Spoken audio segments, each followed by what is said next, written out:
deposit sampah 200.000. Jadi kalau misalkan kalian sampahnya ada yang hilang. Sekarang kita sampai di Camp Abri ternyata, dan memang kayaknya ini adalah jalur baru, bukan jalur yang lama. Ada dipasang garis polisi, terus emang udah gak bisa lewat. Oh, itu ada jalur. Dan di sini ada mata air teman-teman. Kita bisa ngisi air di sini. Anjir. Aduh. Lain sepatu. Nyelap guys. Tembari seserian.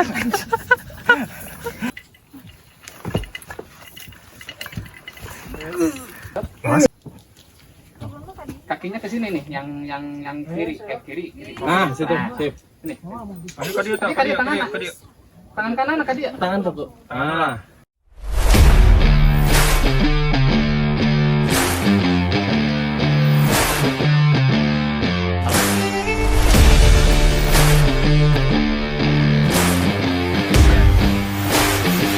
Salak 2. Ya.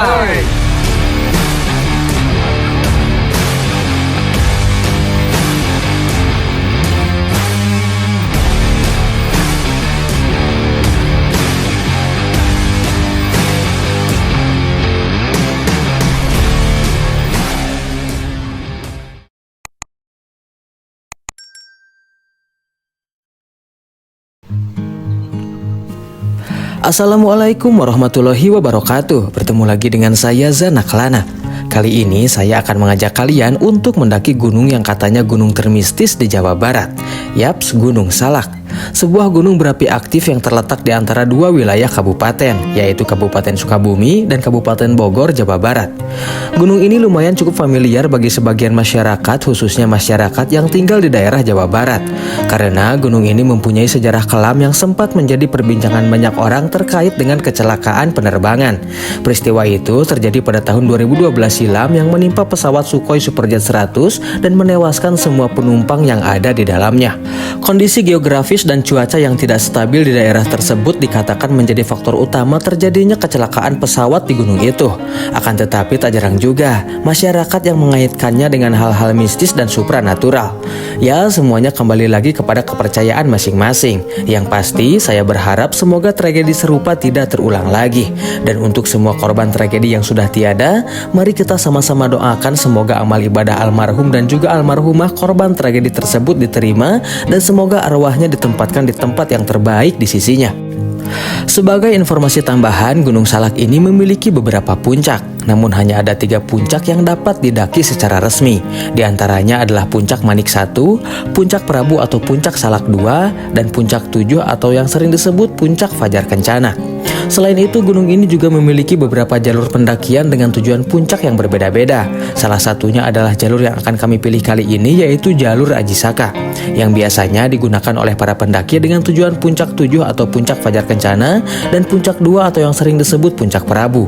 Untuk mendaki Gunung Salak lewat jalur Ajisaka ini, para pendaki akan dikenakan biaya simaksi sebesar Rp50.000 per orang, dengan biaya parkir kendaraan sebesar Rp10.000 untuk kendaraan roda 2 dan Rp25.000 untuk kendaraan roda 4. Selain itu, di jalur Ajisaka ini juga sekarang terdapat beberapa peraturan baru yang harus dipersiapkan sebelum kalian memutuskan untuk mendaki lewat jalur ini. Yang pertama, perihal jadwal registrasinya. Registrasi di sini dibuka mulai pukul 4 subuh hingga pukul setengah 7 pagi. Lalu yang kedua, perihal syarat registrasinya. Para pendaki di sini wajib menyertakan fotokopi kartu identitas masing-masing ketika registrasi, bukan hanya perwakilan ketua kelompok seperti di gunung-gunung pada umumnya. Untuk anak di bawah umur yang belum memiliki KTP bisa diganti dengan fotokopi KK, KTP anak atau kartu pelajar. Yang ketiga, perihal deposit sampah. Para pendaki wajib deposit sampah sebesar Rp200.000 per rombongan yang akan hangus dan tidak bisa diambil kembali jika kalian turun dan sampai di base camp lebih dari jam 7 malam. Lalu yang terakhir, perihal penggunaan drone dan kamera profesional. Untuk penggunaan drone dan kamera profesional seperti DSLR, mirrorless, action cam dan lain-lain harus atas izin petugas, serta akan dikenakan biaya sebesar Rp350.000 untuk penggunaan drone dan Rp200.000 untuk penggunaan kamera profesional. Sebenarnya masih ada 12 poin lagi terkait regulasi atau peraturan baru yang diterapkan di jalur pendakian Ajisaka ini. Akan tetapi 12 poin sisanya ketentuannya itu hanya mengacu kepada peraturan selama kalian berada di pendakian saja, bukan peraturan yang perlu kalian persiapkan di awal sebagai syarat registrasi sebelum kalian mendaki. Jadi untuk 12 poin sisanya itu bisa kalian baca sendiri dan pahami ketika kalian sudah berada di lokasi base camp ini. Oke teman-teman, jadi rencananya hari ini kita mau tektokan ke Gunung Salak via Aji Saka teman-teman. Ini di jam 6 pagi dan kita belum regis teman-teman.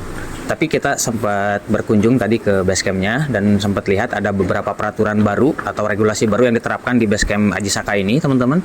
Yang pertama mungkin yang saya tangkap itu adalah di persyaratan registrasinya, di mana masing-masing pendaki sekarang harus membawa fotokopi identitas. Itu masing-masing satu ya, bukan perwakilan, perlu dicatat. Terus yang kedua, jam operasionalnya, registrasinya itu nggak boleh lebih dari setengah 7 pagi teman-teman. Kalau misalkan kita lebih dari setengah 7 pagi, ditakutkannya kita malah disuruh balik lagi atau nggak bisa registrasi, nggak bisa naik lah kayak gitu. Terus yang ketiga buat kalian para konten kreator yang mungkin suka membawa drone dan membawa kamera profesional kayak DSLR atau action cam, itu harus atas izin pengurus base camp ya teman-teman, dan dikenakan biaya juga kayak gitu.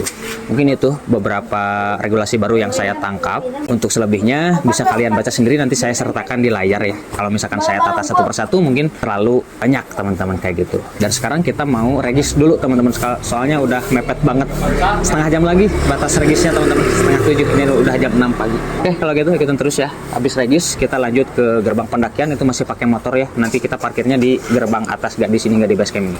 Oke kalau gitu ikutin terus ya. Udah baca regulasinya? Udah.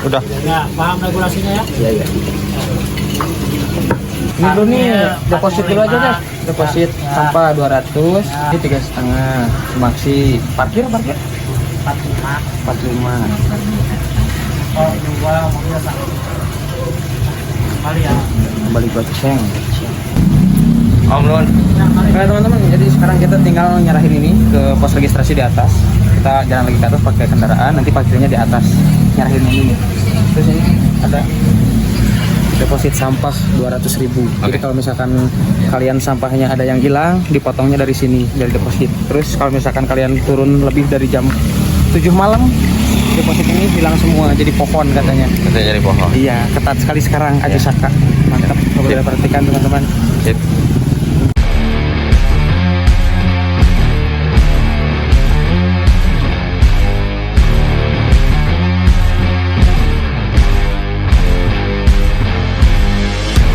Perjalanan kami awali dengan menggunakan kendaraan untuk menuju ke pos pemeriksaan yang sekaligus akan menjadi titik awal pendakian kami. Jarak yang harus kami tempuh dari base camp Siliwangi menuju pos pemeriksaan ini kurang lebih sejauh 2,5 km dengan waktu tempuh kurang lebih selama 15 menitan saja. Medan yang harus kami hadapi di sepanjang perjalanan ini berupa jalanan berlapis aspal yang tidak terlalu mulus namun masih layak untuk dilewati. Akan tetapi buat kalian yang membawa kendaraan roda 4, kalian harus sedikit berhati-hati karena jalanan di sini bisa dibilang cukup sempit dan hanya muat untuk satu mobil saja. Jadi semisal mobil kalian papasan dengan mobil lain dari arah yang berlawanan, itu akan lumayan rumit juga. Terlebih buat kalian yang belum terbiasa dengan jalanan sempit seperti ini.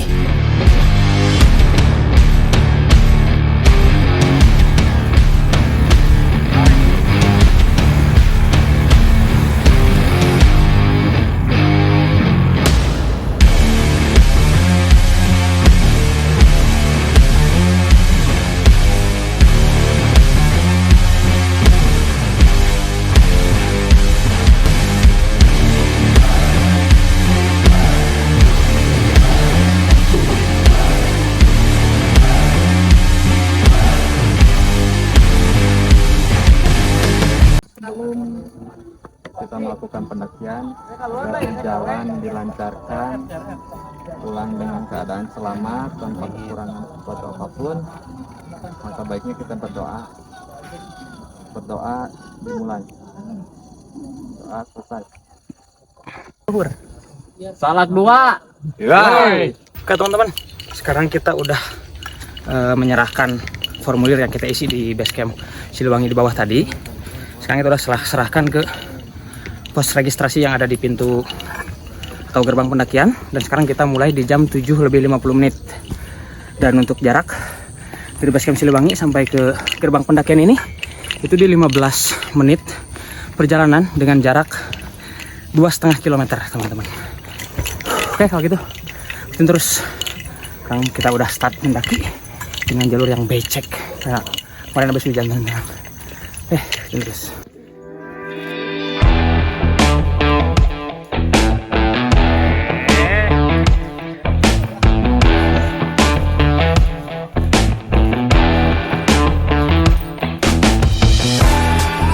Setelah menyerahkan formulir pendakian ke petugas pemeriksaan dan sedikit mendapatkan arahan, akhirnya kami pun memulai langkah kami di pendakian kali ini.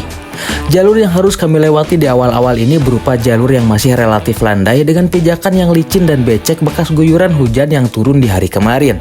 Hingga akhirnya beberapa menit berselang, kami pun mulai meninggalkan jalur landai itu dan kami mulai dihadapkan dengan jalur menanjak dengan tingkat keterjalan yang lumayan menyulitkan. Ditambah lagi dengan kondisi pijakannya yang becek dan licin sangat berhasil membuat kami kewalahan di awal-awal pendakian ini. Oh iya, ngomong-ngomong jalur yang kami lewati di awal ini merupakan rute baru yang belum lama dibuka. Sangat berbanding terbalik dengan rute lama, rute baru ini memiliki jarak yang lebih panjang dibandingkan dengan rute yang lama. Dan jika di rute lama para pendaki biasanya akan melewati situs makam sebelum sampai ke pos camp ABRI, rute baru ini tidak demikian. Rute ini akan mengarah langsung ke pos camp ABRI tanpa melewati situs makam terlebih dahulu. Dan rute baru ini akan berakhir serta akan kembali bergabung dengan rute yang lama tepat di camp ABRI nanti.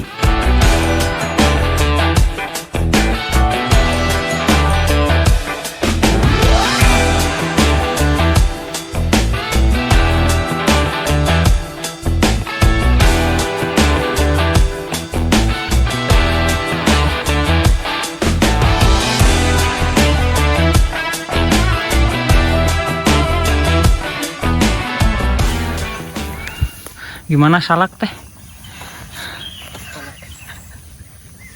Mantap. Tapi yang jadi masalah itu beda ya sama jalur yang kita tonton di YouTube itu.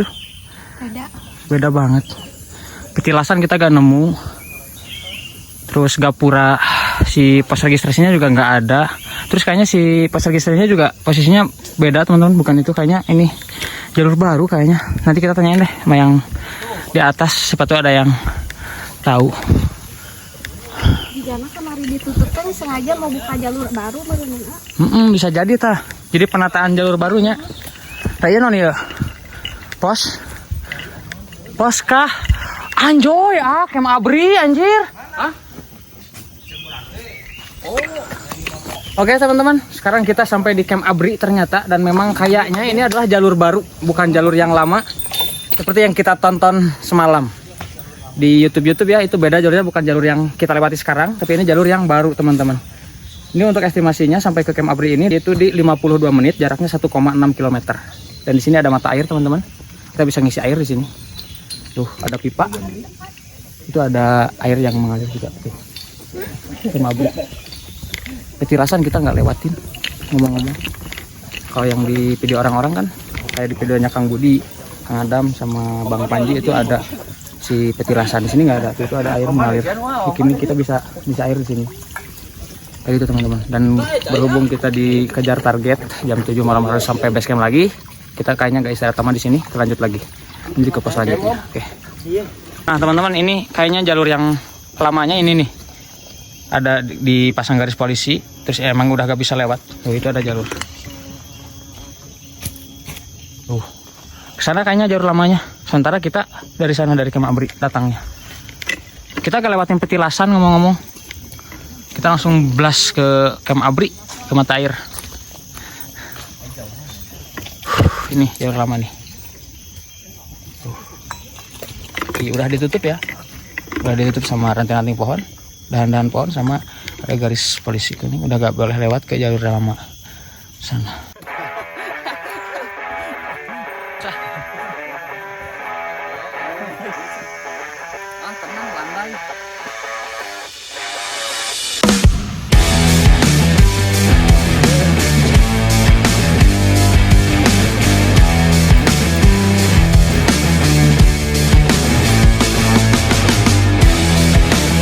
Di pos camp ABRI kami tidak istirahat sama sekali. Kami memutuskan untuk kembali melanjutkan perjalanan menuju ke pos selanjutnya, yaitu pos Lapak Pakis.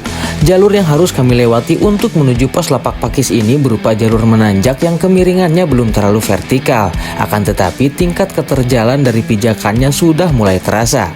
Di mana kondisi pijakan kami kali ini berupa tanah licin berhiaskan akar serta beberapa pepohonan tumbang yang sesekali kami lewati. Selain itu, di jalur menuju pos lapak pakis ini kami juga melewati sebuah jalur aliran sungai yang terlihat surut dan hanya menyisakan bekas-bekas alirannya saja. Dan sepertinya aliran sungai ini hanya akan dialiri air ketika sedang turun hujan dengan intensitas tinggi saja.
Ya teman-teman, sampai di pos lapak pakis ya, ketinggian 1350 mdpl. Kenapa dinamakan lapak pakis? Karena di sini memang banyak tumbuhan pakis. Dan buat kalian yang belum tahu, tumbuhan pakis ini bisa dikonsumsi ya dengan cara dimasak terlebih dahulu. Baik itu digoreng biasa atau ditumis, itu enak. Pakis tuh, itu enak, bisa dikonsumsi ya. Kita istirahat lagi sebentar di sini teman-teman. Ambil nafas dulu, minum dulu segala macam. Untuk estimasinya dari Camp Abri sampai ke lapak pakis ini di 1 jam perjalanan teman-teman. Kurang lebih jaraknya 1,1 km. Masih jauh.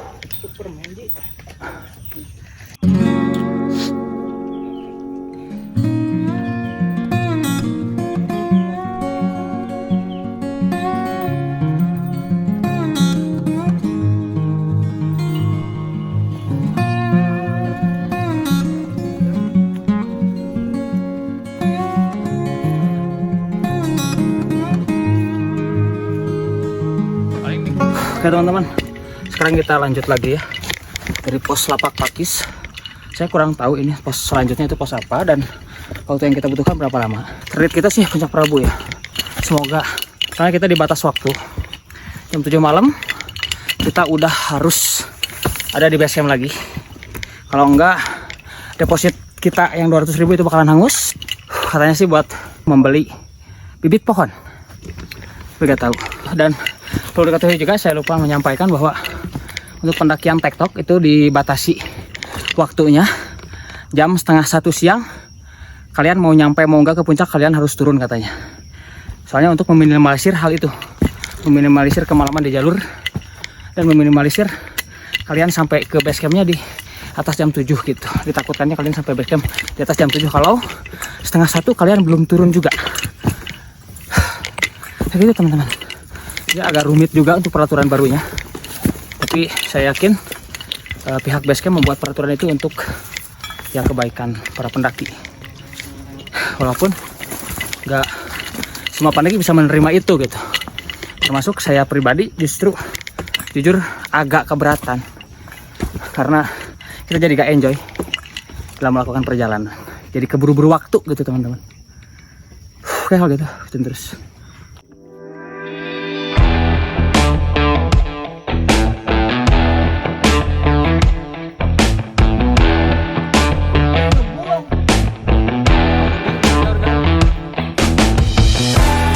Setelah sejenak beristirahat di pos lapak pakis, kami pun kembali bergegas untuk melanjutkan perjalanan menuju ke pos selanjutnya, yaitu pos Haji Solomod.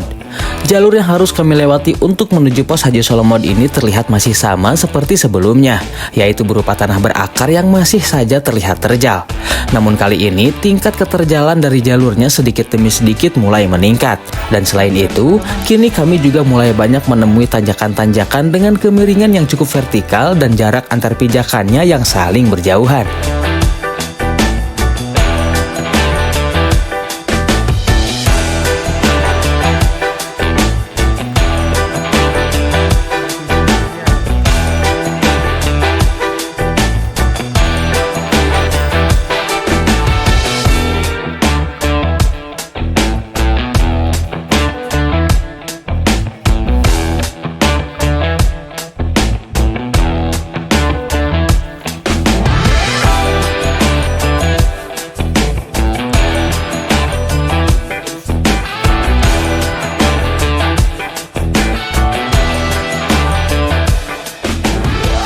teman-teman, sampai di pos Haji Solomod ya. Estimasinya di 38 menit, jaraknya 1,4 km. Kita istirahat lagi di sini. Soalnya capek banget. Kayaknya mau ngopi dulu di sini teman-teman. Sini areanya lumayan cukup luas, adalah buat ngecamp 1 sampai 3 tendaan. Ini bisa di sini. Ke bawahnya juga masih ada. Ada yang camp juga di bawah. Tapi yang paling proper sih ngecamp di Beheung Awi teman-teman. Kalau di sini. Oke kalau gitu kita ngopi dulu. Ikutin terus.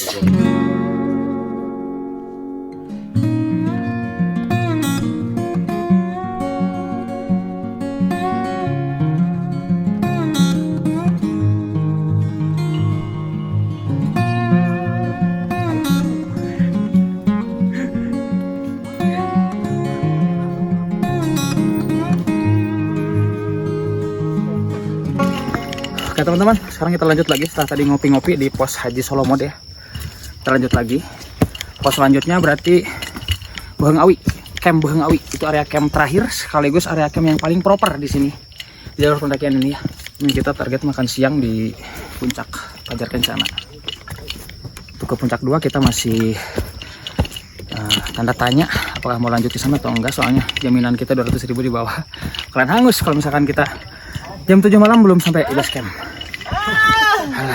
Ikutin terus teman-teman.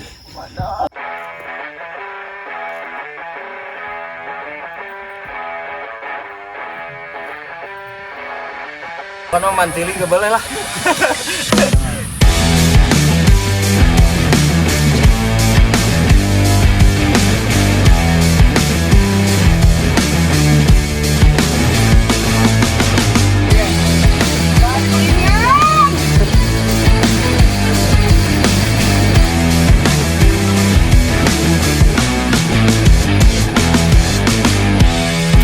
Setelah dirasa cukup beristirahat di pos Haji Solomod, kami pun kembali melanjutkan perjalanan menuju ke pos selanjutnya, yaitu pos Kesatria Beheung Awi. Buat kalian yang belum tahu artinya, jadi penamaan Kesatria Beheung Awi ini diambil dari bahasa Sunda. Kesatria yang bisa diartikan sebagai prajurit, Beheung yang berarti leher, dan Awi yang berarti bambu. Jadi Kesatria Beheung Awi ini bisa diartikan sebagai prajurit leher bambu. Entah apa filosofinya, saya pun kurang tahu. Mungkin di antara kalian ada yang mengetahui mengenai filosofi penamaan dari pos ini, silahkan tulis di kolom komentar. Jalur yang harus kami lewati untuk sampai di pos Kesatria Beheung Awi ini, untuk kondisi pijakannya serta keterjalan dari jalurnya terlihat masih sama seperti sebelumnya. Akan tetapi di jalur ini kami mulai menemui rintangan baru, yaitu berupa tebing tinggi yang disertai dengan tali webbing sebagai alat bantunya.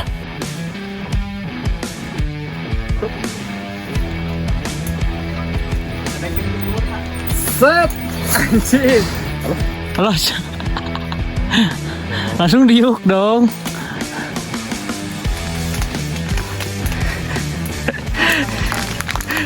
Nyelap guys. Tembari seserian.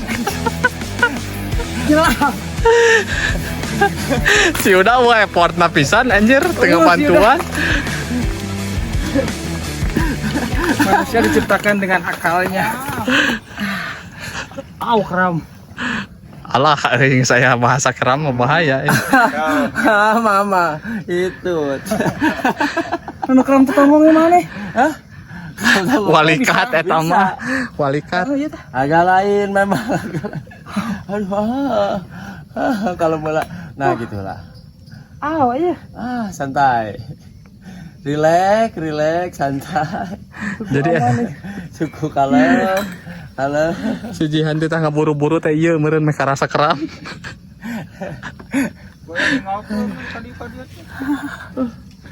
Apa kamu? Enggak. Ih, semuanya gerak-gerak kieu. Enggak, nanti juga hilang. Gila tuh. Oh, membantah. Sigan hayang ieu mah kode asli tuh. kode hayang eureun. Terus yang tadi teh kieu tah ka dieu. Terus ka dieu. Terus ka dieu. Ka dieu kieu nya pernah heup. Terus ka dieu. Terus ka dieu apa? Lain ka dieu, lain ka dieu, ka dieu. Terus berenang. Terus berenang. Aman. Sekarang keram mulai. Alah. Oh iya keram ya. Keram kelek. Iya, iya bulu keleknya orang tuh.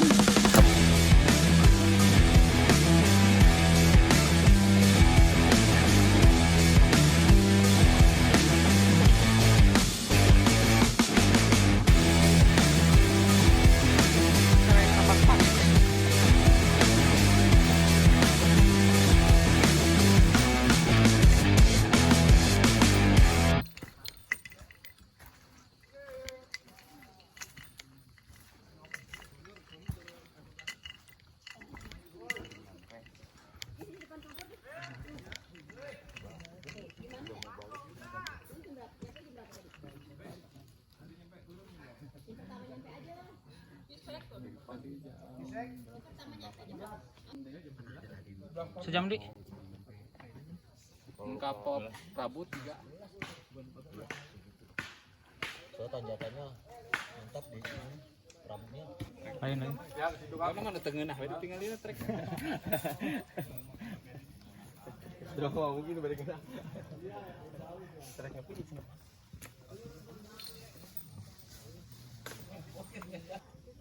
Iya. Mata silar.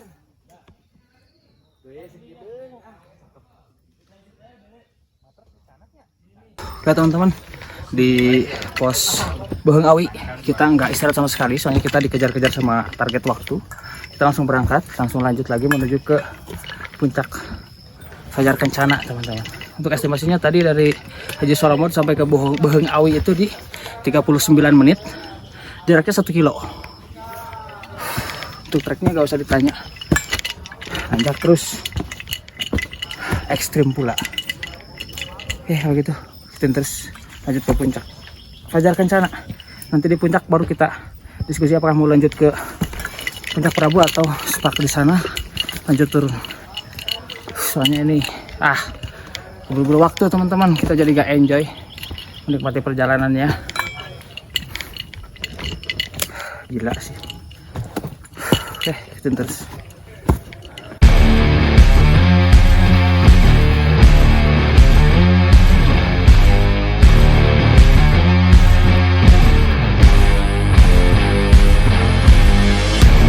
Di pos Kesatria Beheung Awi kami tidak istirahat sama sekali. Kami memutuskan untuk terus berjalan menuju ke puncak 7 Fajar Kencana.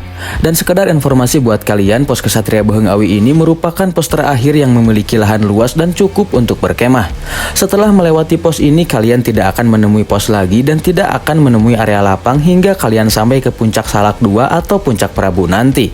Bahkan hanya untuk mendirikan satu tenda ukuran 2 orang saja, kalian tidak akan menemukannya di sepanjang jalur ini. Dari sini kalian hanya akan menemui jalur setapak menanjak yang sempit dan terjal dengan tingkat kemiringan yang vertikal. Bahkan menjelang sampai di puncak 7 Fajar Kencana, kalian akan dihadapkan dengan tebing tinggi yang tingginya 2 kali lipat lebih tinggi dari tebing yang pertama kali kami temui menjelang pos Kesatria Beheung Awi tadi. Jadi jika kalian mendaki ke sini dengan tujuan bermalam, tempat camp terakhir kalian ada di pos Kesatria Beheung Awi. Adapun setelah itu area camp yang akan kalian temui hanya akan ada di puncak Salak 2 atau puncak Prabu saja. Dan untuk sampai ke puncak Prabu, kalian akan membutuhkan waktu hingga 3-4 jam perjalanan dengan jalur yang menurut saya sangat tidak memungkinkan untuk ditempuh dengan membawa beban berat di punggung. Bukan hanya soal fisik, tapi juga menyangkut keselamatan kalian.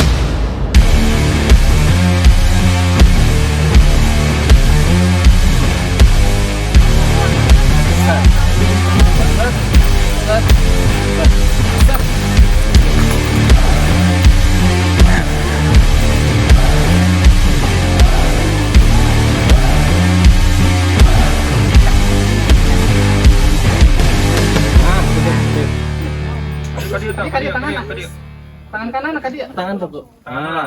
Betul. Nah, sip terus. Sip.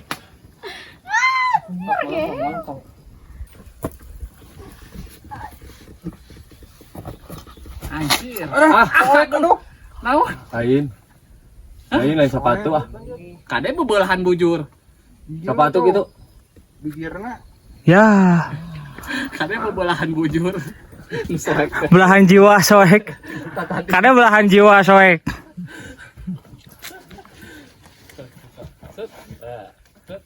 Tidak.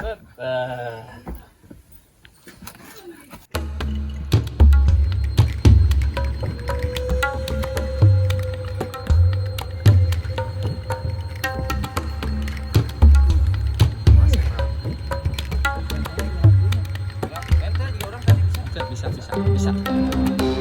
Pelan-pelan.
Setelah berjalan selama kurang lebih 53 menit, akhirnya kami pun sampai di puncak 7 Fajar Kencana.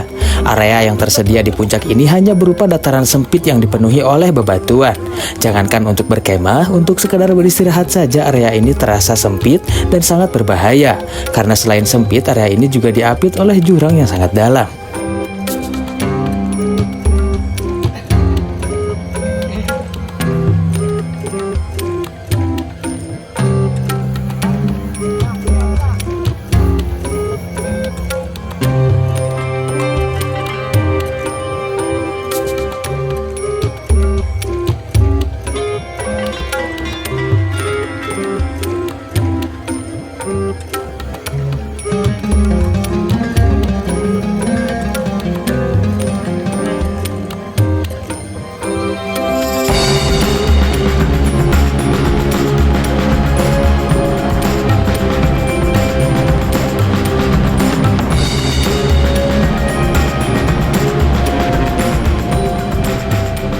Nah teman-teman, itu puncak Prabu atau puncak Salak Duanya itu di sana. Kalau misalnya kita lanjut ke sana, ini posisinya kita turun dulu, ngomong-ngomong ke Lembahan, habis itu naik. Kabar dari yang pulang dari sana katanya masih ada 3 tebing lagi yang harus dilewati untuk sampai ke puncak Prabu itu. Ini lumayan cukup berat. Jadi udahlah sampai sini aja. Ini udah lumayan sepi, tadi ramai banget.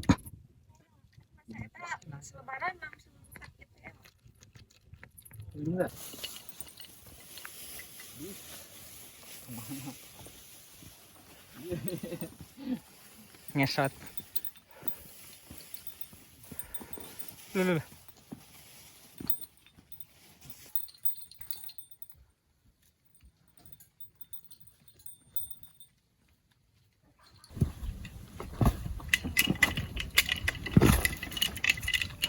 Oke teman-teman, mungkin cukup sekian ya untuk pendakian kita kali ini menuju ke Gunung Salak via Aji Saka. Mohon maaf kita stucknya di puncak Fajar Kencana, kita nggak lanjut ke puncak Prabu, yaitu puncak keduanya. Soalnya kondisi cuaca sama waktu tidak memungkinkan teman-teman untuk lanjut. Soalnya peraturan barunya di sini Pokoknya gitulah. Kalau fisik sih insya Allah kita masih aman sebenarnya, tapi kalau misalkan menghitung waktu kayaknya kita gak bakalan bisa turun tepat waktu sesuai dengan peraturan yang ada di base camp teman kayak gitu. Jadi kita memutuskan untuk turun aja mentaati peraturan yang ada kayak gitu teman-teman. Oke, mungkin cukup sekian ya pendakian kita kali ini. Saya ucapkan terima kasih buat semua orang yang terlibat dalam pendakian kali ini, dan tidak lupa juga saya ucapkan terima kasih juga buat kalian semua yang sudah menonton video ini sampai habis. Dan buat kalian yang baru bergabung, apabila kalian suka dengan konten-konten seperti ini, silahkan diklik dulu aja tombol subscribe-nya. Nyalakan juga lonceng notifikasinya agar kalian tidak ketinggalan video-video terbaru dari channel ini nantinya. Akhir kata dari saya seperti biasa, jangan pernah menyerah ketika kau lelah, jangan pernah mengeluh seterjal apapun jalanan yang kau tempuh, karena sesungguhnya di balik semua perjuanganmu yang keras ada keindahan yang sudah menunggumu di atas. Salam sejahtera, salam rimba, Zana Kelana.